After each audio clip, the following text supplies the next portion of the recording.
থেকে প্রায় ৮০-৮৫ বছর আগে এই দেশ দীর্ঘদিন ধরেই ব্রিটিশ শাসকরা শাসন করতেন। ব্রিটিশ শাসকদের এই শাসন আমলে মানব রচিত সংবিধানের মাধ্যমে এমন কোন অন্যায় অত্যাচার জুলুম তারা করেন নাই। তাদের এই জুলুম অত্যাচার থেকে রেহাই পাওয়ার জন্য বাংলার অলিগণ হাজী শরীয়তুল্লাহ রহমতুল্লাহ আলাইহি, সৈয়দ নিসার আলী তিতুমী রহমতুল্লাহ আলাইহি, শাহ আলিউল্লাহ দেওলভী রহমতুল্লাহ আলাইহি, মাওলানা আতাউল্লাহ রহমতুল্লাহ সহ অনেকেই বহুবার ব্রিটিশের এই মসনদে লাথি মেরে তাদেরকে বুঝিয়ে দিয়েছেন যে মুসলমানের জীবন পরিচালিত হবে কোরআনী শাসনের মাধ্যমে, ওই মন্ত্রতন্ত্র দ্বারা শাসিত হবে না।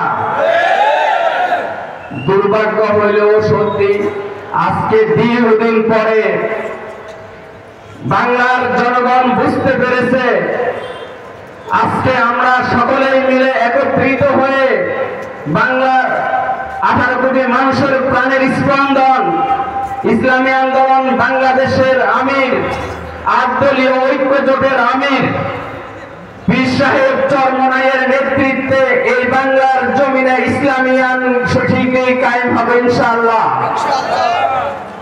প্রিয় উপস্থিতি ভাইয়েরা, আমরা সবাই দেখেছি দীর্ঘ 53-54 বছর ধরে এই দেশের সকল শাসকের শাসন ব্যবস্থা আমরা দেখেছি। অন্যায় অত্যাচার জুলুম কোনো কিছু থেকে রেহাই হচ্ছে না, দিন দিন বেড়েই যাচ্ছে। কাজেই এখনই সময় এসেছে আমরা সকলেই মিলে একত্রিত হয়ে আল্লাহর জমিনে আল্লাহর আইন বাস্তবায়নের জন্য আমরা সকলেই চেষ্টা করব ইনশাআল্লাহ।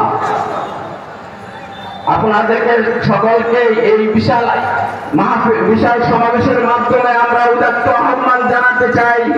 আপনারা সকল শাসকের শাসন ব্যবস্থা দেখেছেন, একবারের জন্য হলেও সকলে মিলে আমরা ইসলামী শাসন ব্যবস্থা দেখতে চাই। এই সমাজ থেকে এই ক্যান্সার দূর করার জন্য একমাত্র ইসলামী শাসন ব্যবস্থাই পারবে মানবিক কল্যাণকর রাষ্ট্র গঠন করার জন্য। সকলকে অসংখ্য ধন্যবাদ। আসসালামু আলাইকুম ওয়া রাহমাতুল্লাহি ওয়া বারাকাতুহু।